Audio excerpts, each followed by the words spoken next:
안녕하세요. 이제 결혼 3년 차를 맞는 맞벌이 부부입니다. 결혼은 일단 1억씩 해서 반반 결혼을 하기는 했어요.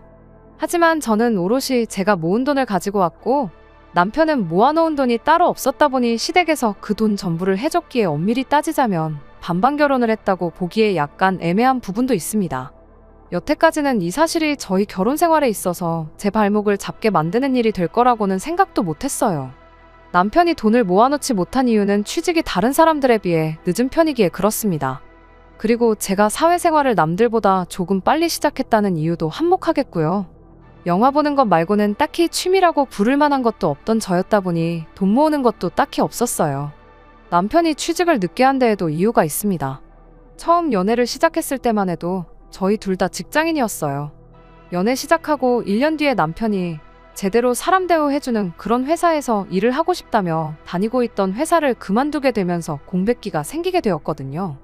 남편이 다니고 있던 첫 직장이 문제가 아주 많은 회사였어요. 직원 수도 40명이 넘는 규모가 조금 있는 회사였는데도 불구하고 정말 제대로 된 사람 대접을 해주는 곳이 아니었거든요.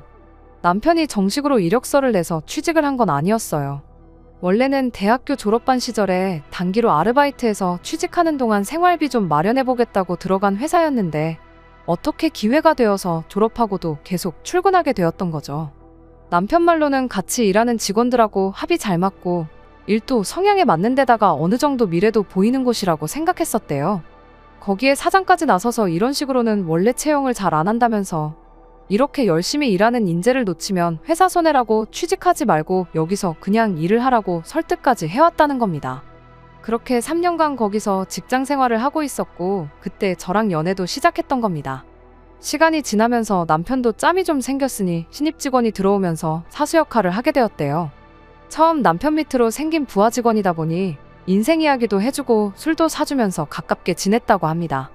그러다 같이 술 한잔 하면서 회사 이야기가 나왔는데 그때 충격적인 사실을 알게 되었던 거죠. 실은 남편이 정말 말도 안 되는 박봉으로 일을 하고 있었다는 사실을 말이에요. 아르바이트한 기간까지 포함하면 3년을 훨씬 넘긴 경력직이었음에도 불구하고 이제 막 들어온 신입 직원이 받는 월급보다도 못한 돈을 받고 일을 하고 있었다는 사실을 알게 되었던 겁니다. 남편이 처음 시작을 아르바이트생으로 했다 보니 그때 당시에 거의 최저시급을 받고 일을 하고 있었는데 사장이 아르바이트생인데도 불구하고 직원만큼 일을 하는 남편을 아주 호구로 봤던 거였죠. 아르바이트 할 때도 저렇게 일을 열심히 하는데 뭐하러 돈을 더 주냐 뭐 그런 생각이었나 보죠. 남편이 아르바이트에서 직원이 되면서 월급을 많이 올려주긴 했는데 많이 올려줬다고 해도 회사에서 뽑는 신입 직원이 받는 돈보다 훨씬 못한 돈을 주기로 했던 거예요. 남편 잘못이 아예 없는 건 아니죠. 남편도 좀 더 알아보고 그랬어야 했는데 그때야 아무 경험 없는 사회초년생 시절이고 주변에서도 그런 내용에 대해 알려주는 사람 하나 없었다 보니 학교 끝나고 와서 일하면서 매달 6, 70만 원 받던 월급이 220만 원이 돼버리니 남편은 엄청 많이 올려줬던 걸로 생각했던 겁니다. 해마다 연봉도 5%씩 올려줬다는데 원래 받는 돈이 적은데 올라봐야 얼마나 오른 거겠어요. 아무것도 모르고 3년 동안 뼈 빠지게 일했는데 배신감에 아주 치가 떨렸다고 하네요. 그런데도 아쉬운 소리, 싫은 소리 하나 못하는 남편 성격 때문에 그 사실을 알고도 계속 출근을 했었던 거예요. 남편한테 이 사실을 알려준 신입 직원은 남편 월급 이야기를 듣고 뭐 이딴 회사가 다 있냐며 그날로 바로 그만뒀다고 하는데 남편한테는 그런 결단을 내릴 과감함마저 없었던 거였습니다. 그런 남편이 회사를 그만두게 된 건 순전히 저 때문이었어요. 남편이 한 번은 술에 엄청 취해서 속상하다며 저한테 전화를 해왔고 회사에서 박봉으로 아주 뽕을 뽑히고 있었다는 사실을 그때 처음 저에게 말해줬어요. 저도 이야기 듣기만 해도 피가 거꾸로 솟는 기분이었는데 당사자인 남편은 오죽했겠나요. 당장 안 그만두고 뭐하고 있는 거냐고 그때 제가 남편한테 회사에 당장 사표 집어던지고 사무실도 뒤집어놓고 오라고 조언을 해줬죠. 남편은 처음에는 조금 꺼려했어요. 당장 벌이가 사라지는 거나 마찬가지였으니 앞으로 뭐 해먹고 살지 고민을 하더라고요. 아직 30도 안 됐는데 벌써부터 그런 걱정을 하냐고 새 직장 찾을 때까지 백수라고 해서 내가 헤어지자고 안 할 테니 당장 내일 회사부터 그만두라고 한마디 했어요. 제 말에 힘을 얻은 남편은 바로 다음날 회사에 사표를 내던지고 왔죠. 그제서야 거기 사장도 월급을 올려줄 테니 그냥 회사에 남아달라고 남편을 붙잡았다네요. 그동안 헐값에 부려먹은 돈을 다 쳐줘도 모자랄 판에 그 상황에서도 돈을 좀 아껴보겠다고 그 신입 직원이 받는 월급보다 5만 원을 더 주겠다고 나왔대요. 그제서야 남편도 자기가 호구당하고 있던 사실을 깨닫게 되었고 그 길로 뒤도 안 돌아보고 회사를 빠져나왔답니다. 원래는 후임 자리 생길 때까지 인수인계를 위해 다닐 생각이었는데 더는 못 참겠다면서 말이죠. 그때 남편이 조금 답답한 구석이 있다는 걸 알았어요. 사표 집어던지는 와중에도 회사에 인원이 비는 걸 걱정해서 몇 달 더 다닐 생각을 했다는 게 말이죠.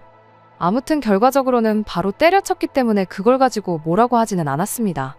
남편이 새로 직장을 구한 건 그 회사를 그만두고 1년 반이 더 지나서였습니다. 그래도 새로 들어간 직장에서 경력 인정도 받고 해서 곧바로 대리직함 달고 출근할 수 있었어요. 남편이 심약하긴 하지만 실력이 없는 사람은 아니었거든요. 남편은 남편 나름대로 자기가 돈 한 푼 못 벌어오는 와중에 떠나지 않고 곁을 지키던 제가 자기를 뒷바라지 해줬던 거라고 생각을 했었나 봐요. 그리고 어쨌든 제 덕분에 악독한 회사에 한 방 먹여주고 나온 꼴이 되었으니 저랑 결혼해서 제 말만 듣고 살면 손해보는 일은 없겠구나 하는 생각도 들었다더라고요. 새 직장에 들어가고 나서 얼마 지나지 않아서 저한테는 평생 갚아도 모자랄 신세를 졌다며 자기랑 결혼해주면 그 은혜를 평생에 걸쳐서 갚아주겠다고 저에게 청혼을 해왔죠. 그리고 그렇게 저는 남편과 결혼을 하게 되었습니다.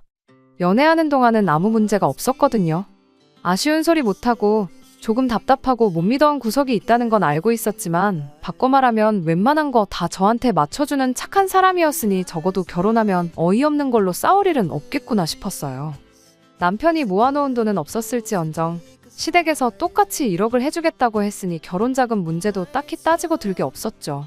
그렇게 제 1억, 시댁돈 1억으로 반반 결혼을 하게 되었습니다. 그 돈으로 빌라 전세 하나 구해 신혼살림 차리고 맞벌이 결혼 생활을 시작했습니다. 연애를 꽤나 길게 한 편이라서 남편에 대해서는 어느 정도 많이 알고 있다고 생각했는데 결혼하고 나니 모르는 것 투성이었어요. 요즘이 옛날처럼 결혼하기 전에 어디 가서 신부 수업 미리 받고 그러지는 않잖아요? 제가 혼자 살면서 기본적인 살림들은 손에 익은 상황이긴 했지만 그렇다고 해서 능숙한 편은 아니었어요. 그래도 평생을 부모님 집에서 살아온 남편보다야 제가 훨씬 더 잘했죠. 맞벌이에는 맞살림 하는 게 당연하다고들 하지만 혼자서 겨우 라면 정도 끓여 먹는 게 할 줄 아는 집안일에 전부인 남편에게 뭐 하나 제대로 맡길 만한 상황은 아니었습니다. 그래서 제가 주도적으로 집안일을 하게 되었죠. 남편은 대신 제가 시키는 것들은 군말 없이 다 했고요. 시부모님도 좋은 분들이라 생각했고 남편도 저에게 잘한다 했으니 행복한 결혼 생활을 하게 될 줄 알았는데 그게 아니었습니다. 남편 위로 신우가 한 명 있는데 처음에는 신우 때문에 결혼 생활이 조금 힘들게 될 수도 있겠다 하는 생각을 했었어요. 팔이 안으로 굽어서 그런 건지 이유는 모르겠지만 신우는 제가 남편보다 한참 모자라다는 생각을 하는 듯 보였고 대놓고 저를 못살게 굴지는 않았지만 탐탁치 않아 한다는 티를 그렇게 내고 다녔거든요. 저희가 결혼식 올리고 나서 얼마 지나지 않아 집들이를 했어요.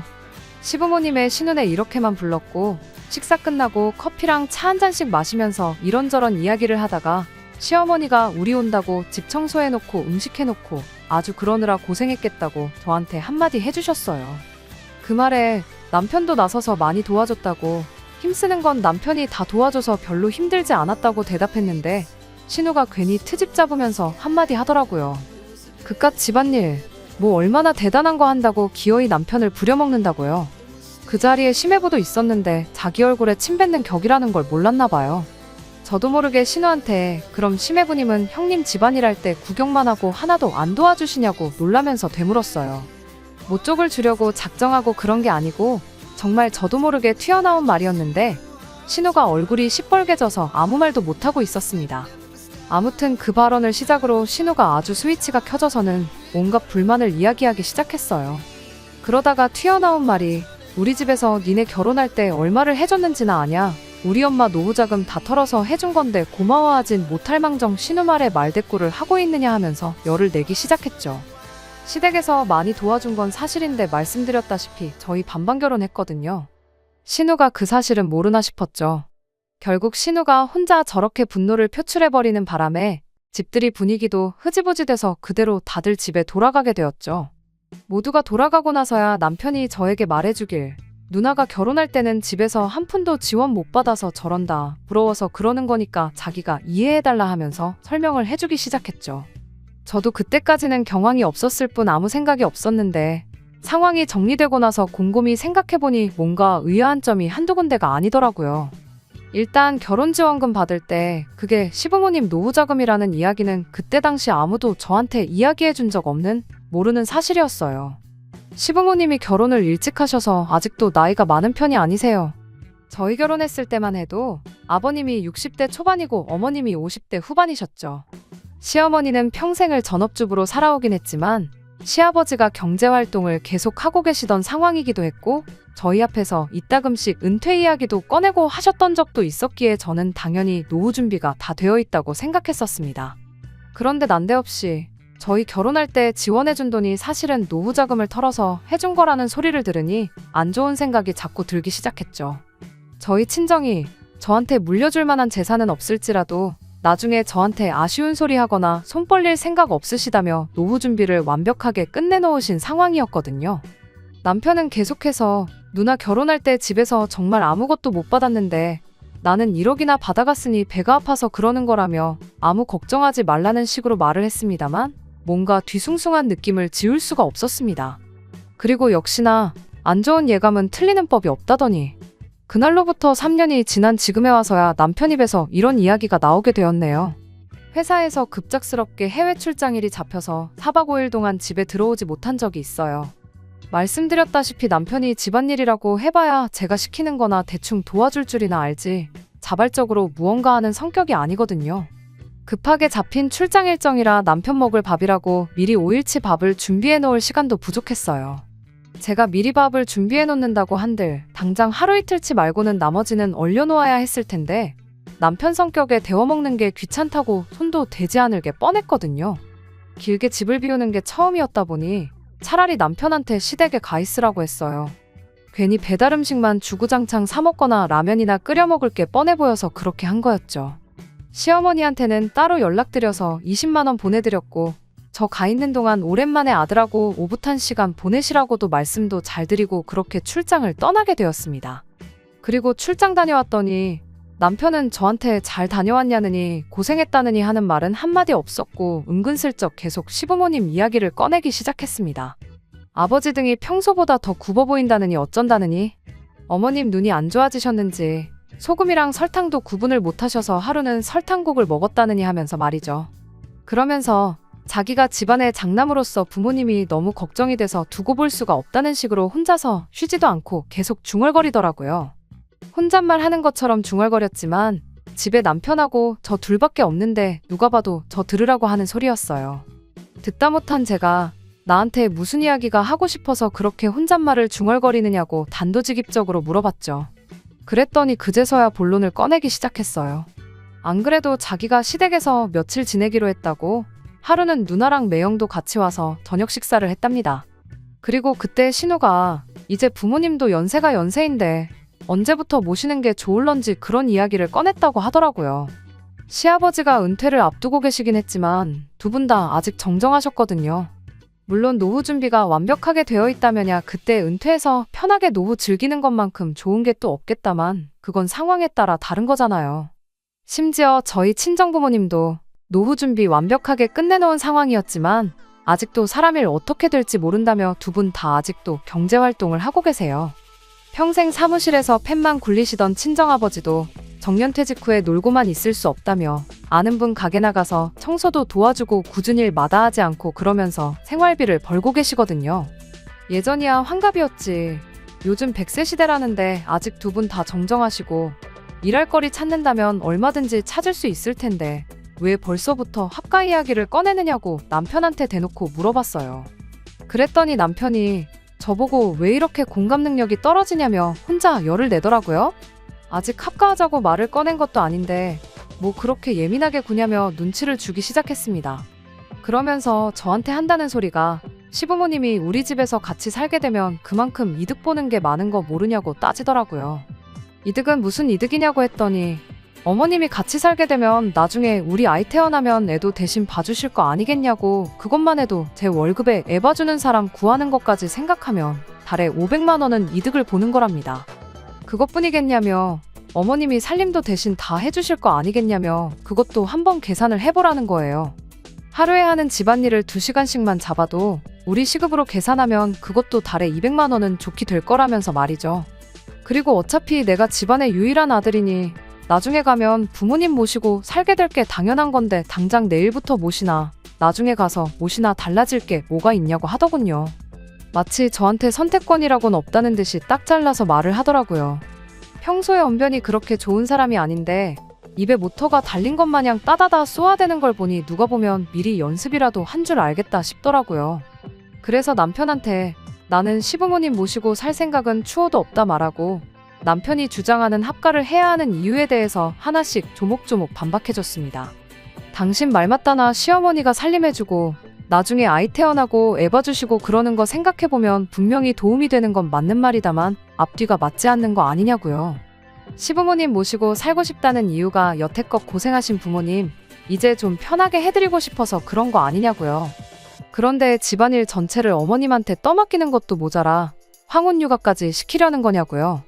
굳이 모시고 살지 않아도 어머님은 어머님대로 지금 시댁에서 집안일 혼자서 하고 계시는 거 아니냐고. 그런데 육아까지 떠넘겨버리면 어머님은 오히려 2배로 더 힘들어지는 거 아니냐고 물었죠. 역시나 남편은 그 부분은 생각을 못한 건지 쩔쩔매면서 횡설수설 하더라고요. 그러면 퇴근하고 와서 우리가 하면 되는 거 아니냐는 어이없는 대답을 하더라고요. 그럼 애초에 당신이 주장하는 시부모님 모시고 살았을 때 우리한테 이로운 경제적 이득이 하나도 없는 거 아니냐고 되물었죠. 어떻게 대답해야 할지 몰라 얼굴이 시뻘게 져서 있는 남편한테 그리고 아들이라서 부모님 모시고 사는 게 당연하다고 했는데 그거야 당신한테나 당연한 거지 나한테는 당연한 게 아니지 않냐. 결혼 전부터 서로 합의가 된 것도 아니고 이제 와서 왜 갑자기 부모님을 모시자는 건지 도무지 이해할 수가 없다고 했어요. 제 말에 남편은 아무 대답도 못하다가 부모님이 노후 자금이 없는데 그럼 두 분은 어떡하라는 거냐 따지고 들더라고요.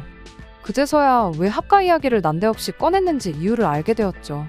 그런 이유 때문에 시부모님을 모시고 살아야 되는 거라면 나는 더더욱이 그렇게 하지 않겠다고 대답했습니다.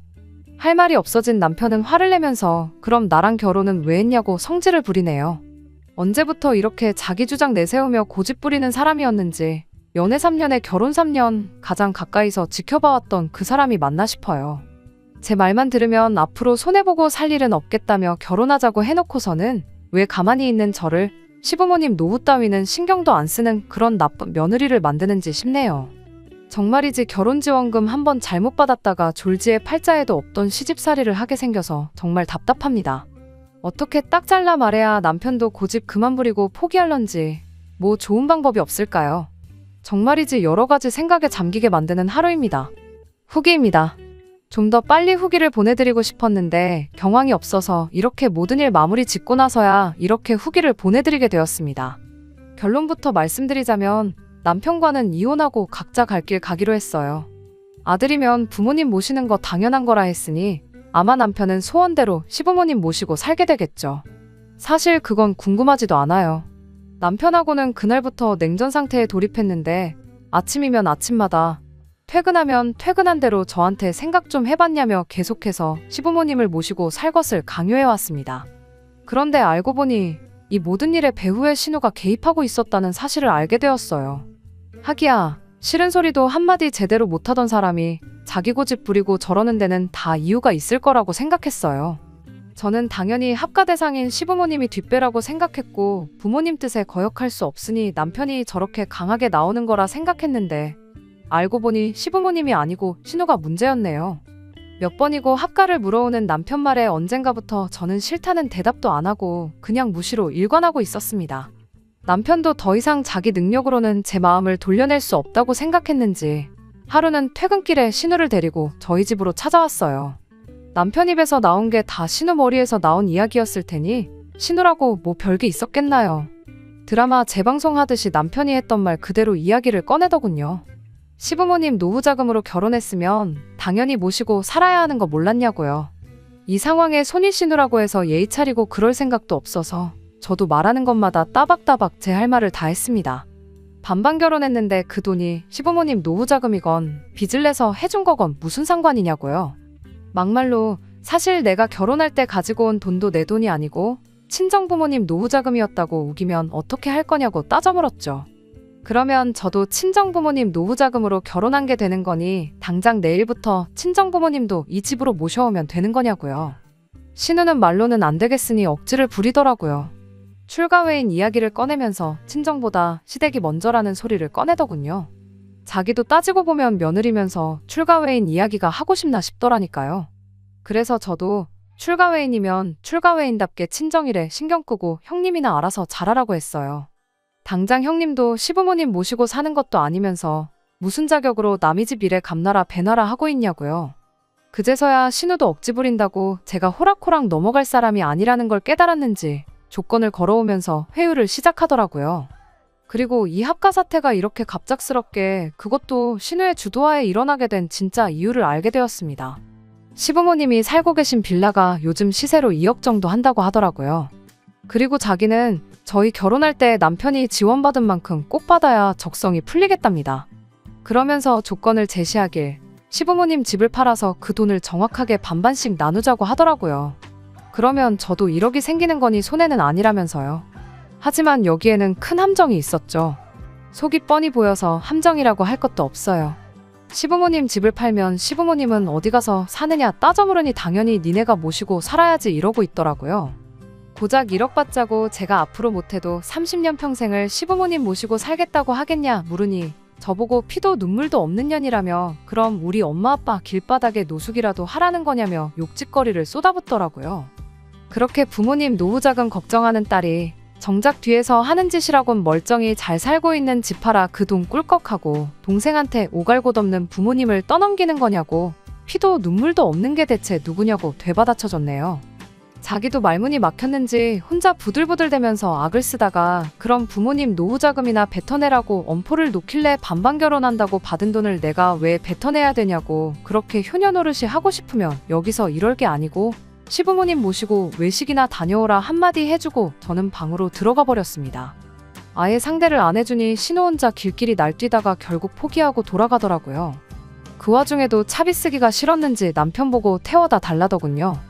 남편은 거기서 속도 없이 신우를 집까지 데려다주고 왔습니다.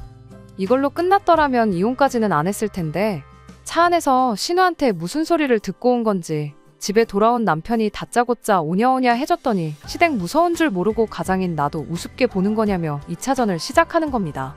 이쯤 되니까 돌이킬 수 없는 데까지 왔구나 하는 생각이 들었습니다. 남편을 설득해 놓으면 신우가 와서 저러고 신우의 말을 무시하면 남편이 와서 저러는데 모르긴 몰라도 이게 앞으로 펼쳐질 제 결혼 생활이라는 게 안 봐도 뻔하더라고요. 이미 저는 시부모님 사정이 어떻게 되었든 간에 길바닥에 내몰면 내몰았지 모시고 살 생각은 추호도 없는 그런 사람이 되어 있는데 여기서 제가 뭘 더 어떻게 해야 하나 싶어서 그 자리에서 포기해버렸어요. 남편한테 원하는 대로 신우한테 결혼할 때 받은 돈도 돌려주고 시부모님도 모시고 살라고 한마디 해줬죠. 분위기 파악을 못하는 건지 남편은 제가 이제서야 자기 말을 듣는 건 줄 알고 입이 귀에 걸려서 웃더라고요. 언제쯤 오시라고 하면 되겠냐, 방은 어떤 방을 정리하면 되겠냐 혼자 들떠서 신이 나 있더라고요. 아무 때고 당신 원할 때 하면 되고 안방을 들여도 되니 알아서 하라고 했습니다. 그리고 저는 방에 들어가서 제 짐을 꺼내기 시작했죠. 남편은 내일 당장 모시는 거 아니니 천천히 하라고 아직도 착각을 하고 있더라고요. 그 길로 남편한테 나는 일단 친정에 가 있을 테니 서류 준비되는 대로 만나서 재산 분할은 어떻게 할 건지 정확하게 정산 한번 해보자고 했습니다. 반반 결혼했고 똑같이 맞벌이 했으니까 정확하게 절반 나눌 거고 정확한 정산은 나중에 날 잡아서 한 번에 하자고 말했습니다. 그제서야 제가 무슨 말을 한 건지 눈치를 챈 남편이 그게 무슨 소리냐며 얼굴이 죽상이 되더라고요. 나는 시부모님 모시고 살 생각이 없고 그렇다고 당장 당신 누나가 되었든 당신 부모님이 되었던 간에 내 피 같은 돈 1억을 넘겨줄 생각도 없으니 내가 빠져주는 거라고요. 나만 빠져주면 우리 돈 1억이 아니라 네 돈 1억을 부모님한테 돌려드릴 수 있는 거 아니냐. 그러니까 이혼하고 그걸 신우랑 공평하게 나눠갔던 그 길로 부모님 모시고 살면서 아들로 태어난 도리를 하던 그때부터는 당신 좋은 대로 하면 되겠다고 말이죠. 남편이 아연실색을 하면서 이혼 말고 다른 방법이 있을 거라며 그제서야 같이 머리를 맞대고 좋은 방법이 있는지 한번 고민 좀 해보자고 하는 겁니다. 그래서 어디 한번 지금 이 상황에 이혼보다 더 좋은 방법이 있는지 지금 당장 말해보라 그랬어요. 시간 넉넉히 줄 테니까 천천히 생각해보라고 말이죠. 신우랑 한통속이라 저러는 거지. 남편도 합가를 하던가 생돈을 날려야 하는 말도 안 되는 양자택일을 강요받고 있다는 사실을 알고는 있던 건지 아무 말도 못하더라고요. 결국 좋은 방법이라고 내놓은 아이디어가 어차피 우리 맞벌이 하고 있고 아이도 없으니 경제적으로 어려울 게 없지 않냐면서 앞으로 매달 100만 원씩 신우한테 보내주잡니다. 그러면 4년이면 5천만 원이지 않냐고. 그렇게 하면 시부모님도 모실 필요 없고 따지고 보면 누나도 똑같이 5천씩 받은 꼴이 되는 거니 더 아무 말 없지 않겠냐면서요. 당신 지금 누나한테 돈을 주고 싶은 거냐? 시부모님 모시고 싶다고 한 거 아니었냐고 반문했더니 아무 대답도 못하고 멍하니 저만 쳐다보고 있길래 그냥 그 길로 짐 싸서 친정으로 향했습니다. 다음 날이 돼서 남편도 아니고 신우도 아닌 시어머니한테 전화가 왔어요.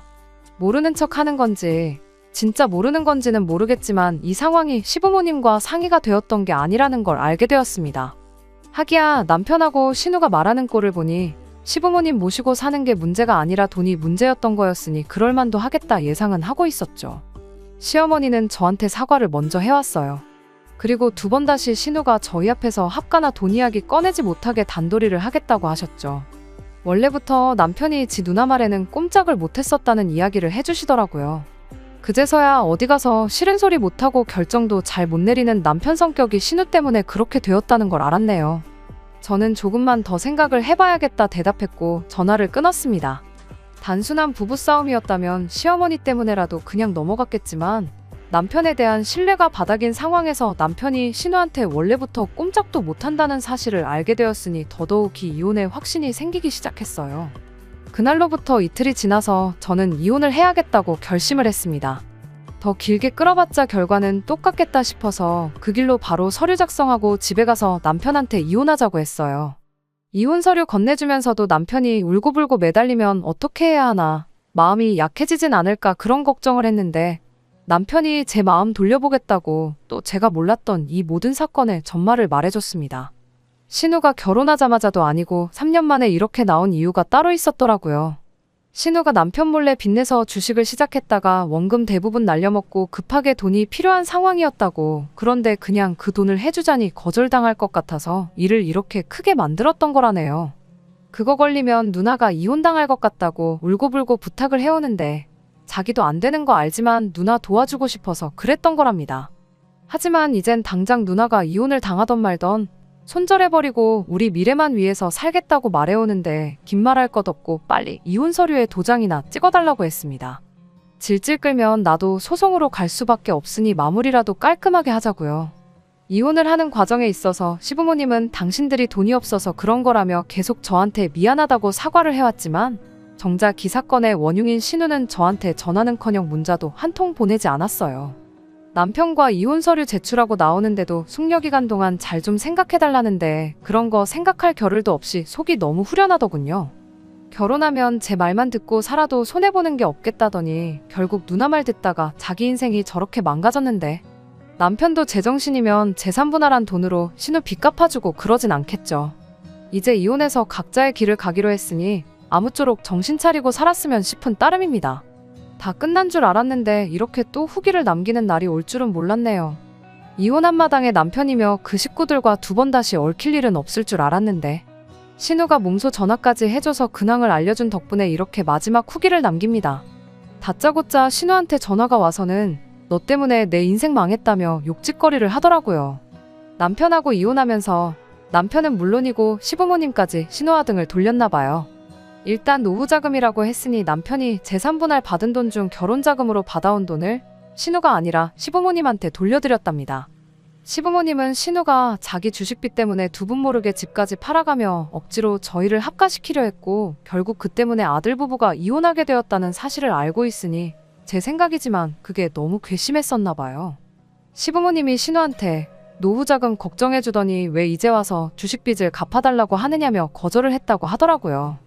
결국 신우는 더 이상 혼자 힘으로는 이자도 메꿀 수 없는 상황이 돼버려서 결국 거액의 빚을 지게 된 걸 남편한테 들키게 되었고 지금 그것 때문에 이혼당한 애 만회하는 상황이라며 저한테 화풀이를 하려고 전화를 했던 거예요. 그래서 저도 한마디 해줬어요. 피차나도 너 때문에 이혼녀 타이틀을 달게 되었는데 네가 이혼당한다고 하면 내가 뭐 미안해라도 할 줄 알고 전화한 거냐고요. 인과응보라는 말이 괜히 있는 게 아니라고. 지은 죄를 돌려받는 거니 억울해 말고 이참에 여태껏 잘못 살아온 네 인생이나 한번 돌아보라고 한마디 해줬네요. 전화기 너머로 소리를 빽빽 지르던 신우를 뒤로 하고 전화 끊어버리고 번호도 차단해버렸습니다. 이젠 두 번 다시 그 집구석하고 얽힐 일은 없을 거예요.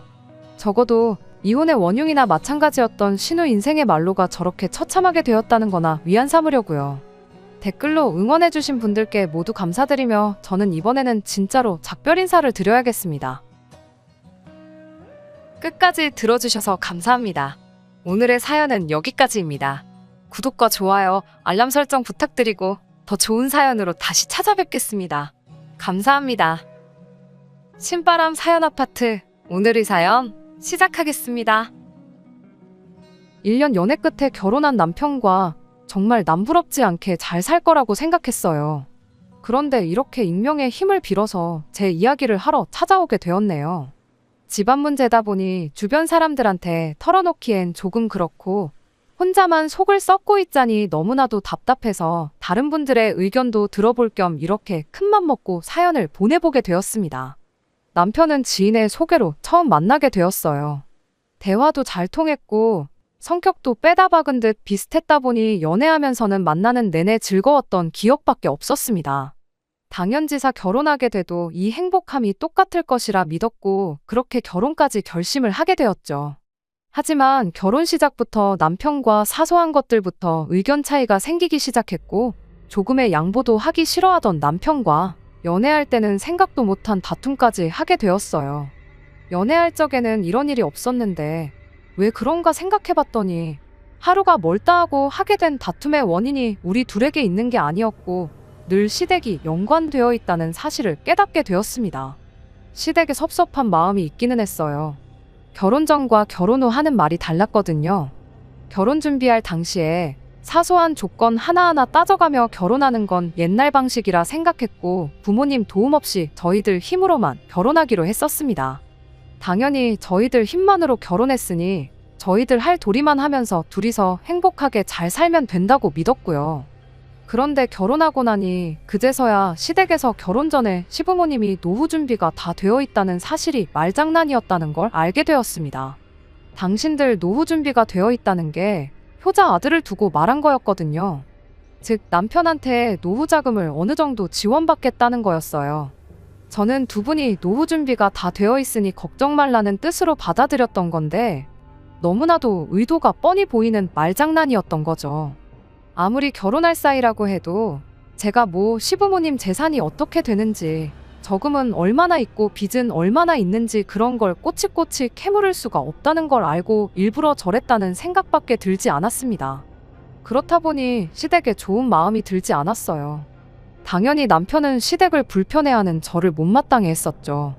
그런데 시부모님 재산 문제도 문제지만 그에 버금가는 사실들을 얼마 지나지 않아서 속속들이 알게 되었습니다. 정말 알면 알수록 놀라움의 연속이었어요. 남편 위로 신우가 2명이 있습니다. 결혼하기 전에는 큰 신우는 결혼해서 잘 살고 있고 둘째 신우는 남편보다 연상이긴 하지만 아직 결혼을 안 해서 시부모님과 한 집에 같이 살고 있는 줄로만 알았거든요. 그런데 사실은 그게 아니었습니다. 저희 결혼하고 나서 2달이 채 되지 않아서 큰 신우의 이혼 소식을 듣게 되었습니다. 저희 결혼 준비할 때부터 결혼식 당일날까지 시매부는 코빼기도 보이지 않았는데 이미 그때부터 이혼 소송이 진행 중이었던 거예요. 저희 결혼식 때는 큰 신우 혼자 아이 2 데리고 왔었는데 시매부가 해외 일정이 어떻고 저떻고 하면서 엄청 바쁘다는 식으로 말을 했었는데 저희 결혼하고 나서 완전하게 이혼을 하게 되었던 거죠. 그런데 큰 신우의 이혼 소식보다 어이가 없는 건 시댁에 같이 살고 있는 둘째 신우의 이야기였습니다. 알고 보니 둘째 신우는 이미 진작에 이혼해서 시댁에 들러붙어 살고 있던 거였어요. 대체 어떤 결혼 생활을 했길래 온 가족이 이혼을 하게 된 건가 싶었지만 신우의 삶은 신우의 삶이고 저희들 삶은 저희들 삶이니 그게 우리의 결혼 생활에 문제가 되거나 그 어떤 영향을 줄 거라고는 생각조차 하지 않았습니다. 저희 부모님이 노후 대책으로 계속 전세를 놓던 집이 있었는데 거기다가 신혼살림을 차리게 되었어요. 남편이 모아놓은 돈으로 리모델링을 하고 혼수를 채웠고요. 이걸 가지고 시댁에서는 제가 결혼할 때 몸만 왔다는 식으로 표현을 했습니다. 제가 모아놓은 돈은 전세금 명목으로 저희 부모님이 가지고 계시고요. 집을 저에게 완전히 증여해준 게 아니긴 하지만 나중에 저희가 저희 집을 구해서 나간다면 돌려받을 돈이나 마찬가지인데 제 돈이 타인이 아니라 가족의 손으로 들어갔으니 엄밀히 따지면 저는 땡전 한 푼 안 들이고 결혼한 거라는 말도 안 되는 논리를 펼쳤죠. 어떻게 생각하든 그거야 시댁 자유였지만 저런 이야기를 꺼내오는 데는 다 이유가 있었습니다. 신혼생활 시작하고 3달이 채 안 돼서 시댁 식구들이 저희 신혼집으로 날이면 날마다 놀러오기 시작했거든요. 말인즉슨 친정 부모님 명의로 되어 있는 집이긴 하지만 제 돈 한 푼 들어간 거 없고 남편이 리모델링에 혼수까지 싹 다 채워놓았으니 자기들이 자유롭게 왔다 갔다 해도 된다는 명분을 만들려고 그랬던 거예요. 신혼집에서 시댁이 그렇게 가까운 거리는 아니거든요. 지하철 환승 없이 바로 갈 수는 있지만 역에서 역까지만 해도 20분 정도 거리가 걸려요. 그런데도 한번 저희 집에 놀러 오면 막차 시간이 다가오는데도 뭐 집에 갈 생각을 안 할 정도입니다. 일부러 저희 퇴근 시간 맞춰서 찾아와서는 저녁 식사 같이 하고 거실에 TV부터 점령을 해요. 저는 잘 보지도 않는 TV였는데 혼수할 당시에 남편이 TV만큼은 최고 좋은 걸로 맞춰야 한다고 우겨댔던 게 괜히 그런 게 아니란 생각까지 들 정도였습니다. 아무튼 밤 12시가 다 돼가는데도 저희 집에서 나갈 생각이 없는 시댁 식구들한테 제가 딱히 할 수 있는 게 없었습니다. 그저 내일 출근도 해야 하지 않냐, 막차 시간이 몇 시길래 아직도 계시냐 하는 식으로 티도 안 나는 눈치를 주는 방법밖에 없었죠. 신경 끄고 혼자 방에 들어가서 잠이라도 잘라고 치면 뭐 얼마나 재밌는 걸 보시는지 큰 소리로 깔깔대며 웃는 소리에 신경 쓰여서 잠도 잘 수 없었어요. 그렇게 시댁 식구들이 돌아가고 나면 남편은 저한테 서운한 표정으로 어떻게 자고 가란 말 한마디를 안 할 수가 있느냐며 한마디를 하고는 했죠. 처음에는 크게 대꾸하지 않고 그냥 쓴웃음만 지으며 넘겼었는데 이런 일이 자주 반복되다 보니 너무나도 스트레스였어요. 아무리 시댁 식구들이 TV 앞에 죽치고 앉아서 저랑 말 한마디 섞지 않는다고 해도 집에 손님이 와 있는데 힘들게 일하고 와서 쉬고 싶은데 쉬는 느낌도 들지 않고 한 달에 한두 번 오는 거면 말을 않겠는데 지들 내킬 때마다 평일이고 주말이고 가리지 않고 쳐들어오는 게 이 집이 내 집인가? 시부모님 집인가 싶은 기분만 들었어요.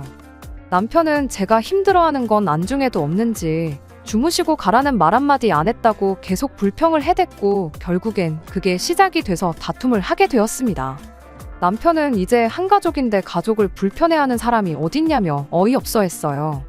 오히려 자기 가족들이 제 눈치를 얼마나 보는지나 알고 있느냐며 시아버지가 큰 시눈에 애들 둘 봐주면서 집에 혼자 계시고 시누들이랑 시어머니만 오고 있는 거 모르냐며 엄청 큰 배려라도 해주고 있는 것 마냥 말을 하더라고요.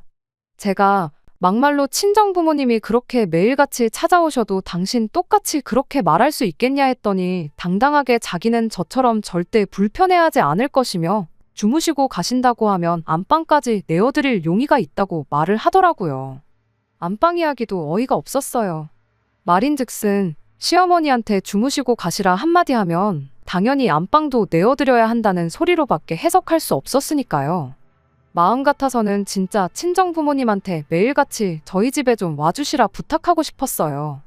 하지만 부부 사이의 문제를 저희 부모님을 개입시키면서까지 크게 만들고 싶지 않았기에 그렇게까진 하지 않았습니다. 대신에 저도 이왕 말 나온 김에 제가 그동안 하고 싶었던 말을 전부 다 꺼냈습니다. 시댁 식구들이 찾아오는 게 문제라고 하는 말은 아니라고요.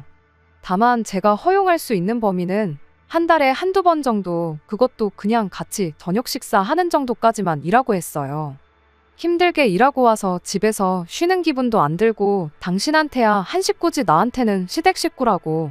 우리 결혼한 지 이제 반년도 안 지났다. 반년 전까지만 해도 평생 남으로 살던 사람들인데 그런 내 상황도 이해해주면 좋겠다고 말했습니다.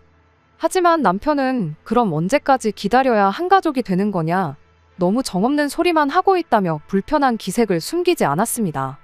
그래도 시댁에 이러한 상황을 전하기는 했는지 그날로부터 일주일 내내 시댁 식구들이 찾아오는 일은 없었어요. 하지만 서로 냉전 상태인 건 여전했죠. 서로 아무 일도 없는 척 대화도 나누고 평소처럼 생활하기는 했지만 저는 저대로, 남편은 남편대로 서로가 서로에게 불만이 가득한 상황이었어요. 하지만 시댁 식구들 찾아오는 거 하나 없어졌을 뿐인데 제 컨디션은 더할 나위 없이 좋았습니다.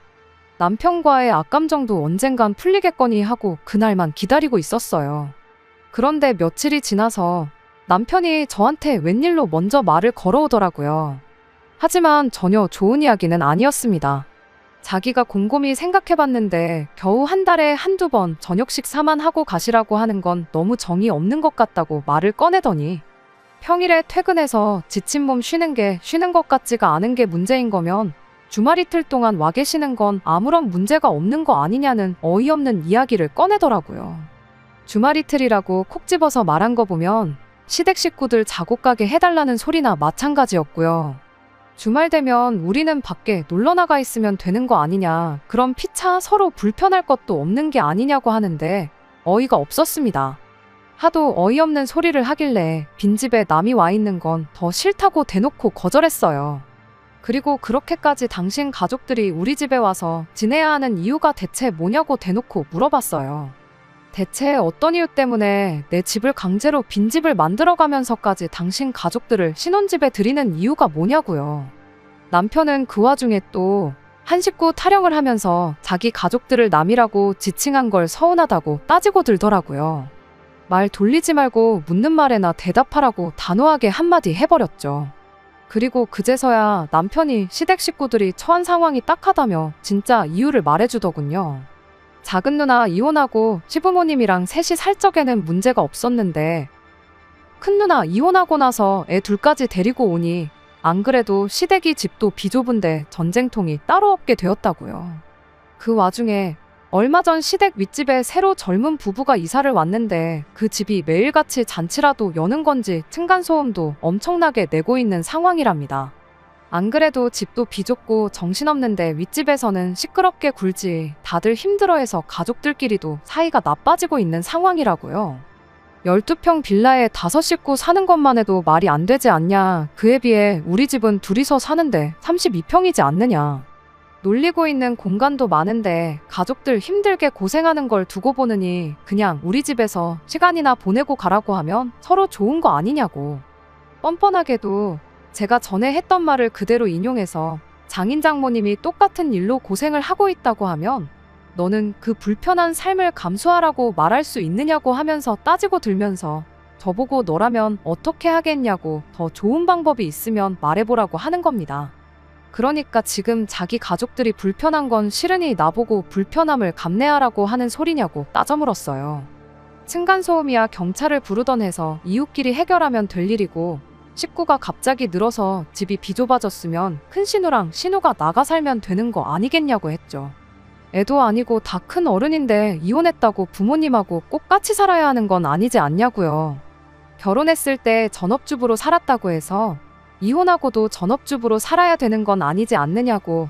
어차피 먹고 살려면 돈이 필요할 텐데 이참에 신우들도 직장 좀 구해서 사랑구실 하게 만들면 되는 거 아니냐고 했더니 남편은 트집 잡을 게 없었는지 지 누나들 사랑구실 못하고 있다는 말을 트집 잡으며 누나들이 이혼당했다고 무시하는 거냐 성질을 부리네요. 그래서 저도 특단의 조치를 내렸어요.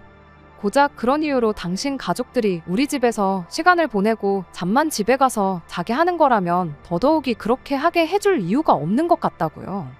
한 달에 2-3번도 이젠 싫다고. 앞으로 시댁 식구들이 우리 집 와서 시간을 보내거나 한다면 당장 이 집은 부모님께 반납하겠다고요.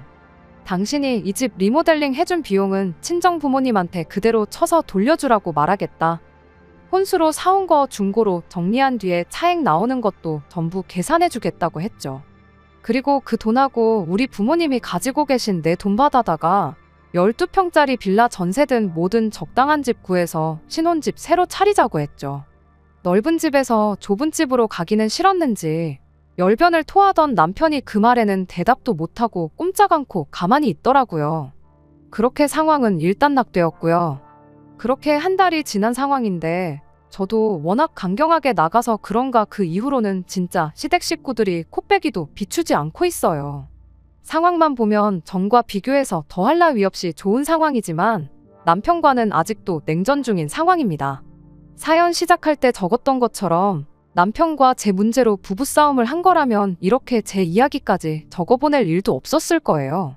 그냥 남들처럼 평범하게 둘이서 행복하게 잘 살고 싶을 뿐인데 차라리 결혼 전에 이렇게 될 걸 미리 말이라도 해주지. 이런 상황 한마디도 안 해준 게 괜히 원망스럽기만 하네요.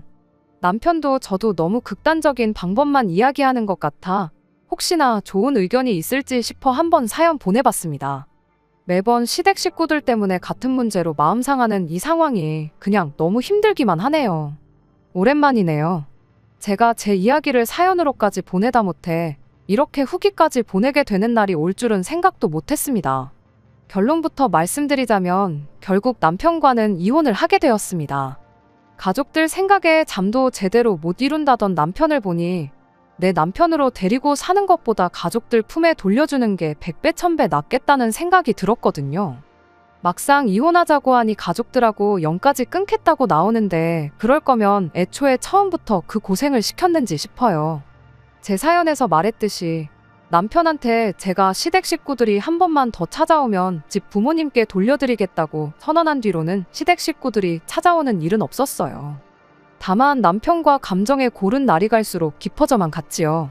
그래도 한 집에서 한 이불 덮고 같이 사는 사이인데 언제까지 이렇게 지내야 하나 싶어서 제가 먼저 마음의 문을 열고 남편과 대화를 시도해봤습니다. 다만 시댁 식구들 관련해서는 한치도 양보할 생각은 없었어요. 신우들한테까지야 제가 잘할 필요는 없지만 시부모님한테까지 모질게 굴 필요는 없겠다고 생각했죠. 그래서 남편한테 신우들은 물론 시조카들은 안 되지만 시부모님이 가끔 오셔서 같이 시간 보내고 쉬다 가시는 건 괜찮다고 먼저 말을 꺼냈습니다. 막차 시간까지는 아니더라도 저녁 식사하고 같이 드라마 한 편 정도는 볼 수 있다고요.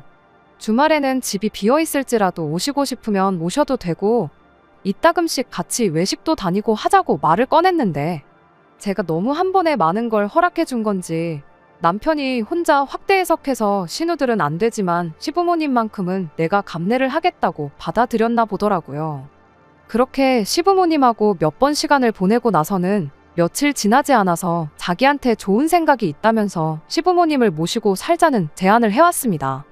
제가 무슨 소리냐고 따지기도 전에 제 말을 먼저 끊어버리고는 평생 모시고 살자는 소리가 아니니 걱정 말라고 하면서 신우들이 어느 정도 준비가 될 때까지만이라도 모시고 살면 어떻겠냐는 거예요.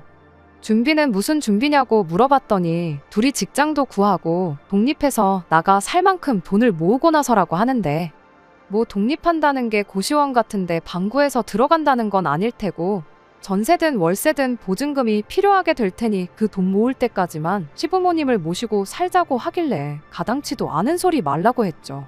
그랬더니 그럼 이건 어떠냐면서 우리는 2식구가 너무 넓은 집에 살아서 문제고 시댁은 5식구가 너무 비좁은데 살아서 비롯된 문제가 아니겠냐면서 서로 집을 바꿔 살면 안 되겠냐고 하는 겁니다.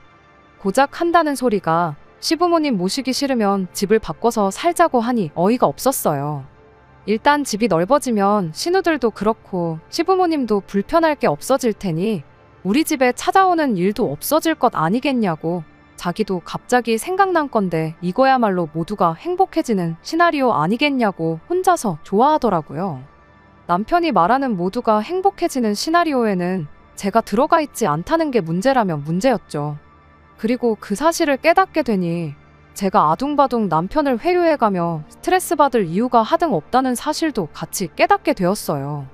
애초에 가족들을 놓지 못하는 사람인데 이걸 거절한다고 해도 다음번엔 또 어떤 신박한 이유를 가져다 대면서 가족들을 위해 내 인생을 희생하라고 하겠구나 하는 생각밖에 안 들었어요. 그래서 이혼 이야기를 꺼냈습니다.